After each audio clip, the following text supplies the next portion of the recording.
할렐루야. 오늘 주일도 하나님의 은혜와 평강이 함께 하시기를 주의 이름으로 축원합니다. 여러분, 이 세상에 기적이 있다고 생각하십니까? 여러분, 기적을 믿으십니까? 어떤 학생이 성경을 읽고 있는 친구에게 시비를 걸었어요. 야, 그걸 어떻게 믿을 수 있냐? 뭐 바다가 갈라졌다고 말을 하는데, 야, 성경에서 바다가 갈라졌다고 말하는데 그게 말이 되는 소리냐? 거짓말이지. 그렇게 이야기를 하는 거예요.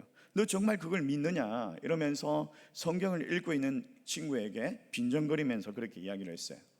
그러니까 이 친구가 이제 이렇게 이야기를 했어요. 우리가 참 말도 안 되는 이야기를 하고 있는 것 같은데, 이 성경이 그러면 이 홍해가 갈라졌다라는 것을 말하기 전에 그 홍해, 그 바다가 어떻게 만들어졌는지를 한번 생각해 봐야 돼. 그리고 그 바다를 만드신 분이 계시지 않겠어? 그 바다를 만든 분이 있다면 그 바다를 갈라지게 하는 것이 쉽지 않겠니? 라고 그렇게 이야기를 한 거예요. 그래도 그 친구는 기적을 믿을 수 없다라고 이야기를 한 거예요. 여러분, 성경에 많은 기적에 대해서 이야기를 하고 있습니다. 근데 주변의 사람들은 기적이 일어나고 있다라고 말을 하지만은 성경에 있는 기적은 못 믿겠다라고 말해요. 여러분, 우리가 알고 있지만 이전 날의 아픔이지만 상풍 백화점이 무너졌잖아요. 무너졌을 때 그 당시에 그냥 한 40일인가 있다가 생존한 사람이 있었죠. 그래가지고 구조를 했었어요. 그때 우리가 야, 이거 기적이다 라고 이야기를 했죠. 또 지난날에 우리가 2002년 월드컵 때 대한민국이 4강까지 진출할 거라고 누가 생각했겠습니까? 근데 우리는요, 그걸 보면서 야, 이거 기적이다 라고 말했어요. 또 한편으로 불치병 환자들이 나을 때에 우리 뭐라고 이야기하죠? 야, 이거 기적이야 라고 그렇게 이야기합니다. 분명히 기적은 존재한다라고 말하면서 사람들은 기적이 있다라고 말을 하면서 성경에 나오는 기적과 같은 이야기들은 못 믿겠다라고 말합니다. 지금도 분명히 그런 기적과 같은 일들이 일어나고 있습니다. 근데 믿음이 있으면 성경에 나오는 기적을 우리는 경험해 볼 수가 있습니다. 여러분, 그러면 어떻게 하면 우리의 인생에 이런 성경에 나오는 기적들이 우리의 인생에 찾아올 수 있을까요? 어떻게 하면 믿음으로 우리가 성경에 말하는 그 기적들을 경험할 수 있을까요? 오늘 우리가 읽었던 이 본문에 보면 기적에 대한 이야기가 나오는데, 잔치집에 포도주가 떨어졌어요. 야, 큰일이지 않습니까? 그 당시에 이 포도주는요, 정말 손님들을 대접해야 되는 그런 꼭 필수적인 음식입니다. 근데 잔치에 그게 떨어졌어요. 잔치가 이제 다 깨질 판입니다. 이게 혼인잔치인데 깨질 판이에요. 근데 예수님께서 물을 포도주로 바꾸시는 그런 기적의 역사가 일어난 거죠. 여러분, 우리가 잘 알고 있는 이런 말씀이죠. 우리의 인생에는요, 두 가지를 나눌 수 있습니다. 첫 번째는 뭐냐면, 기적을 경험하면서 살아가는 인생이 있는 반면에, 또 다른 인생은 뭐냐면 기적이 전혀 일어나지 않는 인생이 있더라는 거예요. 여러분, 어떤 인생을 살고 싶습니까? 여러분, 세상에서 정말 별 볼 일 없는 그냥 그렇게 당연한 사람으로 살아가고 싶습니까? 나의 그냥 부족함이나 모자란 모습으로 그대로 그냥 평생을 살고 싶습니까? 아무도 그렇게 살고 싶은 사람이 없을 겁니다. 사람들은요, 불가능해도 내 꿈을 이룰 수 있는 그런 기적과 같은 인생을 살고 싶을 거예요. 그렇다면 어떻게 하면 그런 기적과 같은 인생을 살아갈 수 있느냐?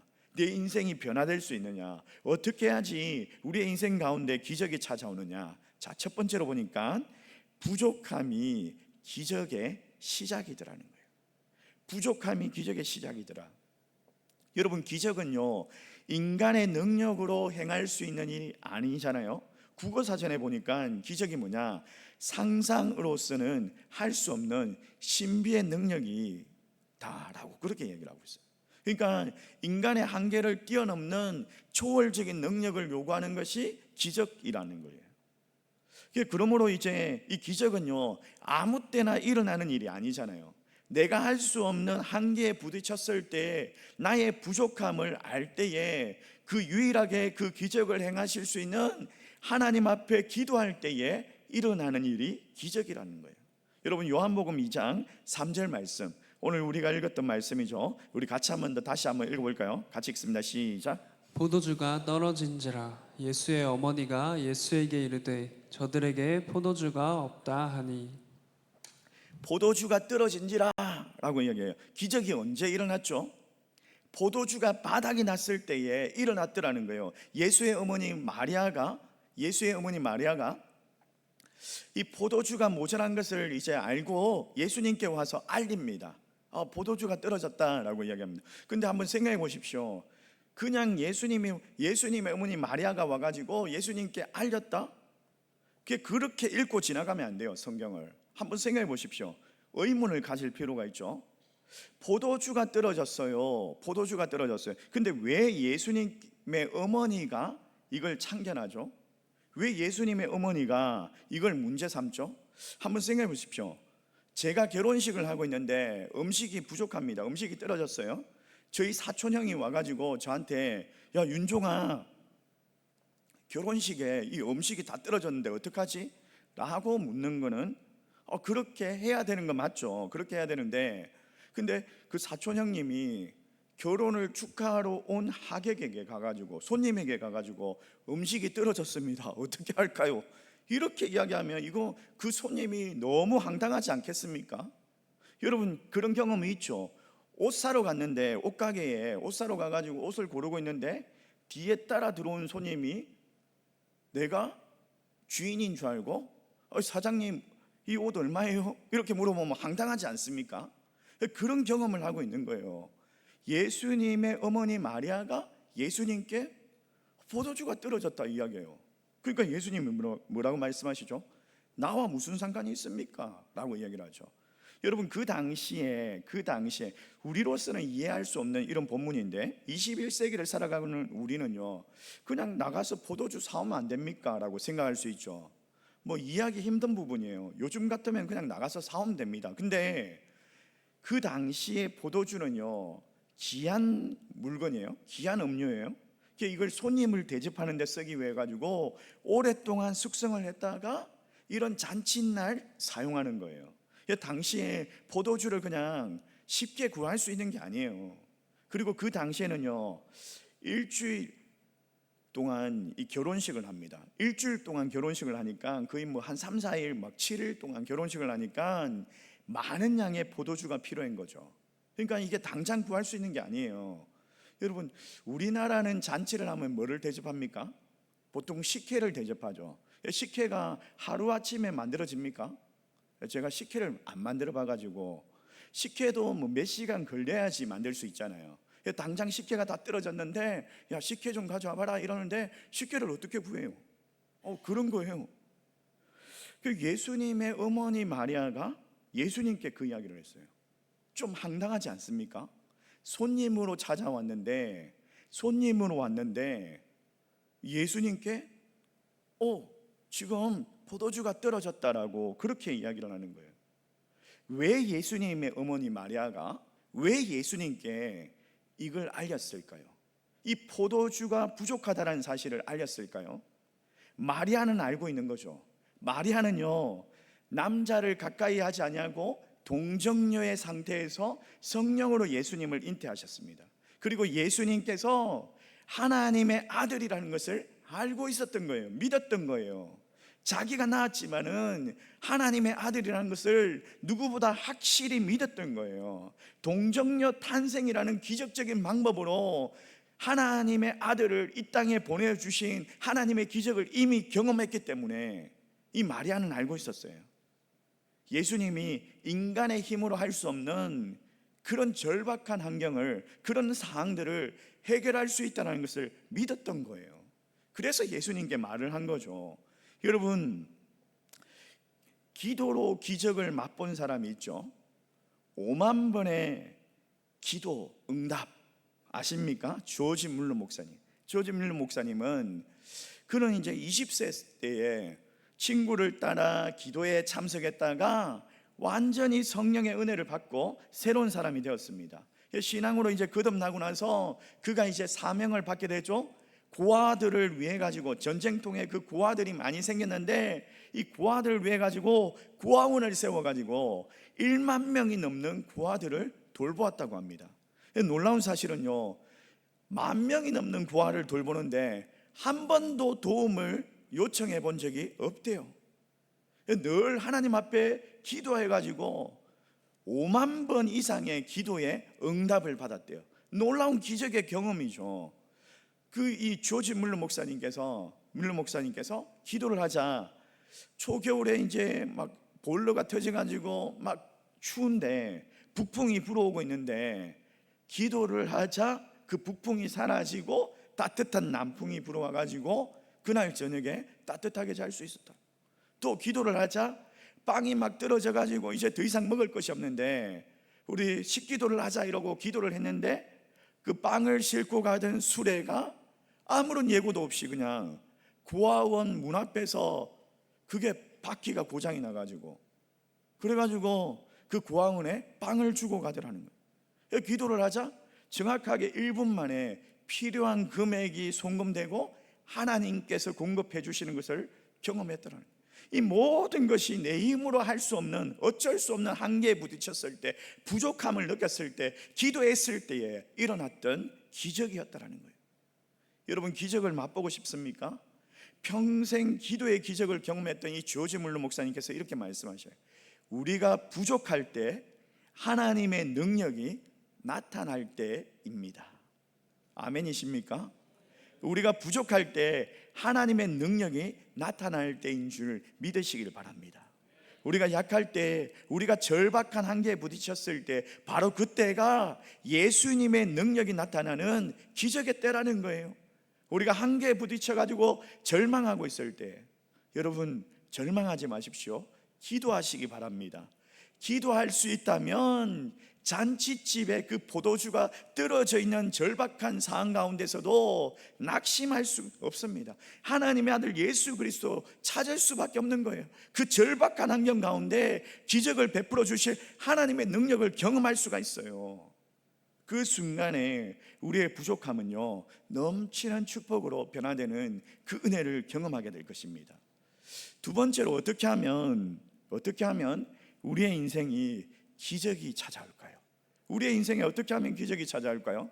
자, 두 번째로 보니까 말씀의 순종이 기적의 열쇠입니다. 말씀의 순종이 기적의 열쇠예요. 기도가 곧바로 그냥 기적을 불러일으키는 건 아니에요.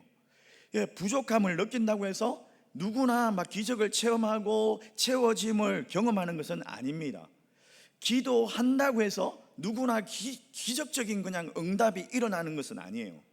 절박한 환경에서 하나님의 기적을 경험하고 싶다면 분명히 말씀에 순종해야 합니다. 순종함이 없이는요 기적도 없습니다. 여러분, 예수님의 어머니 마리아가 이제 하인들에게 이렇게 이야기합니다. 요한복음 2장 5절 하반절 말씀 우리 같이 한번 읽어볼까요? 같이 읽습니다. 시작. 이르되 너희에게 무슨 말씀을 하시든지 그대로 하라 하니라. 자, 뭐라고 이야기하죠? 그 작은 마을에서 예수님의 말씀대로 순종하는 사람들이 있었다라는 거예요. 있었기 때문에 이런 기적이 일어났다는 거예요. 그들이 누굽니까? 그 잔치집의 그 하인들이 뭐라고 이야기하죠? 예수님의 그 말씀 그대로 순종했어요. 그랬더니 기적이 일어난 거예요. 순종했더니 그들의 순종의 능력이 기적을 일으킨 거죠. 순종했더니 자, 항아리에 물을 채워라. 그리고 그것을 퍼다가 잔치집 주인에게, 아니 연회장에게 갖다 줘라 이야기하죠. 자, 7절 말씀 우리 같이 한번 읽어볼까요? 7절, 8절 같이 읽습니다. 시작. 예수께서 그들에게 이르시되 항아리에 물을 채우라 하신즉 아귀까지 채우니 이제는 떠서 연회장에게 갖다 주라 하심에 갖다 주었더니. 자, 연회장에게 떠서 갖다 주라 하니 갖다 주었더라. 여러분, 예수님께서 하인들에게 내린 명령 정말 황당하지 않습니까? 항아리에다가 물을 채우래요. 물을 가득 채우래요. 그리고 그 물을 연회장에게 갖다 주라는 거예요. 아직도 물입니다. 어떻게 그걸 갖다 줍니까? 갖다 줬다가 연회장이 야, 지금 뭐 하는 거야? 야, 포도주 가져오라고. 나보고 물이나 먹으라는 거야? 이러면서 하인을 막 때리고 막 이러면 어떡하려고요? 막 화를 내면 어떡하려고요? 근데도 이 하인들은 예수님의 말씀대로 순종했다라는 거예요. 자기의 생각을 버리고 예수님의 말씀대로 순종했다라는 거예요. 아니, 내가 생각했을 때 이 물을 채워가지고 갖다 줘도 물인데, 물 갖다 주면은 분명히 연회장이 화를 낼 것 같은데, 그리고 나를 때릴 것 같은데, 근데 그냥 말씀대로 순종했어요. 그랬더니 무슨 일이 일어났습니까? 여러분, 물을 떠서 연회장에게 갖다 준 순간 어떤 일이 일어났어요? 우리가 잘 알고 있잖아요. 어떤 일이 일어났습니까? 물이 포도주로 변했습니다. 순종할 때에 기적이 일어난 거예요. 근데 오늘날 많은 그리스도인들은 그들의 삶 가운데서 기적을 경험하지 못하고 있죠. 21세기 최첨단 시대를 살아가고 있어서 이런 기적을 경험하지 못하는 겁니까? 아닙니다. 기적이 일어나지 않는 이유는요, 우리의 짧은 생각이나 경험 때문에, 불순종하기 때문에, 우리의 짧은 생각, 경험을 믿고 불순종하기 때문에, 다시 말해서요, 우리 그리스도인들이 절실함이나 절박함이 없어가지고 그런 기적을 경험하지 못하는 거예요. 거짓된 믿음으로 인해 가지고 순종하는 삶을 살지 못하기 때문에 기적이 일어나지 못하는 거예요. 기적을 경험하고 싶다면 순종해야 합니다. 내 경험, 내 생각 이해가 되지 않을지라도 내가 믿는 예수님이 창조주 하나님의 아들이시라면 분명히 그 말씀 가운데 순종할 때에 기적이 일어나는 거예요. 그렇게 할 때에 우리의 삶에도 가나 혼인잔치의 그 기적, 그 놀라운 하나님의 역사가 일어날 줄 믿습니다. 그러면 내 인생에 왜 기적이 일어나야 합니까? 이런 질문을 해봐야 되지 않겠습니까? 왜 내 인생 가운데 기적이 일어나야 될까요? 여러분, 세 번째로 보니까 예수님을 믿게 하기 위해서 기적이 일어나더라는 거예요. 예수님을 믿게 하기 위해서. 자, 예수님께서 첫 번째 기적이에요. 오늘 가나 혼인잔치에서 일어나는 기적이 11절 말씀 우리 같이 한번 읽을까요? 같이 읽습니다. 시작. 예수께서 이 첫 표적을 갈릴리 가나에서 행하여 그의 영광을 나타내심에 제자들이 그를 믿으니라. 자, 11절 말씀에 뭐라고 이야기합니까? 예수님께서 가나 혼인잔치에서 이 가나에서 행하신 그 기적을 통해 가지고 어떻게 하셨다? 영광을 보이셨대요. 하나님의 영광, 그의 영광을 보이셨대요. 근데 그러면 예수님이 잘난 척 하려고 이런 기적을 행하신 겁니까? 아니죠. 그 다음 말씀이 뭐예요? 나타내심에 뭐라고요? 제자들이 그를 어떻게 했다? 믿었더라. 제자들이, 예수님의 제자들이 예수님을 믿게 되었대요. 진심으로 기도하고 순종하는 사람이 있다고 해서 항상 기적을 경험하는 것이 아니더라는 거예요. 왜 그럴까요? 왜 기적이 자주 일어나지 않습니까? 왜 기적을 경험하지 못합니까?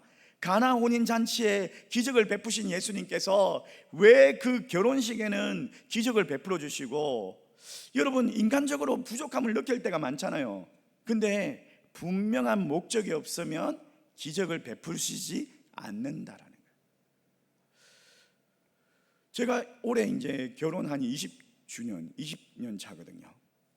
제가 결혼식 할 때 되게 부족했거든요. 사람도 안 오고 한 50명 왔나요? 50명 오고 그리고 작은 교회에서 그리고 갈비탕 시켜놓고 이렇게 이제 결혼식을 했는데, 한번 생각해 보세요. 왜 예수님은 가나 혼인 잔치에서는 기적을 베푸시고 내 결혼식 때는 왜 기적을 안 베푸셨을까요? 왜 그랬을까요? 여기 말하고 있죠. 뭐라고 얘기합니까? 가나 혼인 잔치에 기적을 베푸신 목적이 있더라는 거예요. 그 기적을 베푸신 목적이 뭐예요? 예수님이 하나님의 아들이심을 믿게 하기 위해서라는 거예요. 이 제자들이 예수님을 믿고 따랐던 사람들이에요. 그런데요, 9절에 보니까 참 이상한 게, 제자들이 예수님을 믿고 따랐기 때문에 그들의 생업과 가족을 포기하고 예수님의 제자로 따라 나선 건 아니겠습니까? 이미 그들이 예수님을 믿고 있었던 거 아니겠습니까? 근데 왜 11절 말씀에 제자들이 처음 예수님을 믿는 것처럼 그렇게 말하고 있습니까? 이 말씀이 무슨 말이냐면 제자들이 그 사건으로 인해 가지고, 그 가나 혼인 잔치의 기적으로 인해 가지고 예수님을 믿게 되는데, 그냥 믿은 것이 아니라 하나님의 아들이심을 믿게 된 거예요.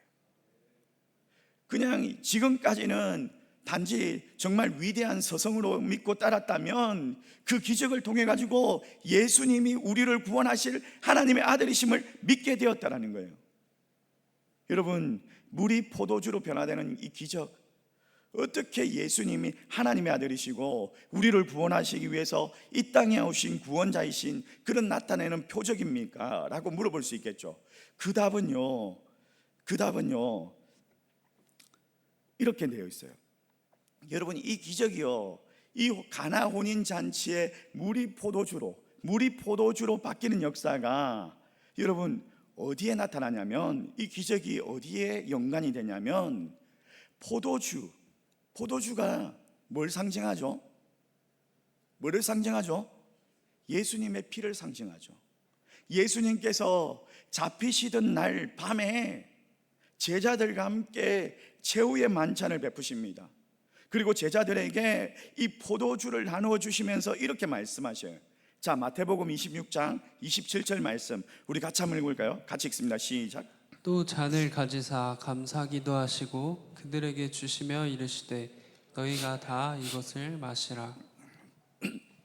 잔을 베푸시면서 포도주를 나누어 주시면서 이것을 마셔라, 이건 내 피다라고 말씀하시죠. 그때 아마 제자들은 이 포도주를 받아서 마시면서, 최후의 만찬에서 마시면서, 아마 그 가나 혼인 잔치에 예수님께서 우리를 만나고 우리가 예수님을 따라갈 때에 그 가나 혼인 잔치 처음으로 베푸셨던 그 기적을 생각하지 않았을까요? 물을 포도주로 바꾸던 그 기적, 그 표적을 생각하지 않았을까요? 그리고 그들이 나중에 이제 지나고 나서야 알았겠지만은 이게 내 피다라고 말씀하실 때 이게 우리를 구원하실 십자가에서 흘리신 예수 그리스도의 보혈, 예수 그리스도의 피를 상징했던 거구나 라는 것을 알지 않았을까요? 여러분, 가나 혼인 잔치에서 포도주가 떨어져 있는 그런 부족한 인생인 나가 예수님 때문에 변화되고 예수님 때문에 풍성한 인생으로, 만족하는 인생으로 살 수 있게 되었다는 거예요. 여러분, 지금 사는 것이 너무나 힘들고 어렵습니까? 도저히 어쩔 수 없는 그런 절망 가운데 빠져 있습니까? 예수 그리스도의 십자가의 그 보혈을 바라보시길 바랍니다. 예수님의 그 보혈로 우리가 구원받고 풍성한 삶을 누릴 수 있다는 것을 믿으시길 바랍니다. 기적을 경험할 수가 있습니다. 한계에 부딪혀 있을 때 내가 초라한 능력, 내가 부족하고 그러나 전능하신 하나님의 능력을 경험할 수 있습니다. 여러분, 어느 날요, 그 앤스 워턴 목사님께서 기적을 일으키시는 예수님의 능력에 대해서 설교를 하셨어요. 근데 그때 이제 그 설교를 듣고 있던 한 무신론자가 일어나 가지고 막 빈정대면서 막 이렇게 얘기하는 거예요. 이 독일 이제 강부들이 이제 모여 있는 극에서 이제 설교를 하셨거든요. 노동자들이, 독일 강부들이 모여 있는 데서, 거기서 그 불신자한 사람, 예수 믿지 않는 사람, 하나님 없다고 말하는 사람이 일어나 가지고 그런 기적 본 사람 있어요? 있으면 한번 얘기해 보세요. 이러면서 막 빈정거리는 거예요. 그때 한 노동자가, 한 탄광부가 이제 일어났어요. 그러더니 이러는 거예요. 여보시오, 당신은 내가 어떤 사람인지 잘 알지 않습니까? 나는 술주전병이었고 나는 깡패였습니다. 근달이었습니다. 근데 지금 나를 보십시오. 내가 바로 그것 기적 아닙니까? 라고 이야기를 한 거예요. 주변에 있는 사람들이 옳소 옳소 옳소 이러면서 외치는 거예요. 이 당에 일어났던 이 무신론자가 막 당해가지고 이러는 거예요. 알고 있지 당신이 그래 당신이 변한 거 알고 있지. 근데 당신의 그 말과 마음이 고쳐먹었다는 이야기 알지만 그게 무슨 상관 있냐고 이러면서 이제 이야기를 하는 거예요. 그러니까 그 사람이 다시 이렇게 이야기한 거예요. 예수님께서 나를 이렇게 만드셨습니다 라고 말합니다. 여러분, 세상이 다 바뀌어도 그 술주전병이 그렇게 부족하고 그렇게 볼품없는 나, 근달 같은 그런 사람, 내가 바뀔 수 없다라고 생각했는데, 근데 예수님을 만나고 나니까 그렇게 변화되더라는 거예요. 그게 기적 아니겠어요? 여러분, 하나님의 아들 예수 그리스도 나를 구원하시기 위해서 이 땅에 오셔가지고 십자가에서 그 물과 피를 다 쏟으신 그 예수 그리스도를 믿고 그 말씀 가운데 순종하니까 한계에 부딪혔던 내가 풍성한 삶을 살게 되고, 또 무릎 꿇고 기도할 수 있게 되고, 또 예수님의 그 능력, 그 기적을 체험하게 되고, 바뀌어지는 인생을 살아가고, 결코 이룰 수 없을 것 같았던 나의 꿈을 갖다가 모든 것이 현실로 다가오게 하고 하나님 살아계심을 증명하고 증거하는 그런 삶을 살게 된 것 아니겠습니까? 사랑하는 성도 여러분, 여러분들이 예수 그리스도를 믿고 여러분들이 예수 그리스도와 함께 바뀌어가고 있다는 것이요, 기적인 줄 믿습니다. 그런 기적 날마다 경험할 수 있기를 주님의 이름으로 축원합니다. 기적의 정인으로 살아갈 수 있는 저와 여러분 되시기를 주님의 이름으로 축원합니다. 우리 말씀을 생각하면서 함께 찬양합시다. 주 없이 살 수 없네,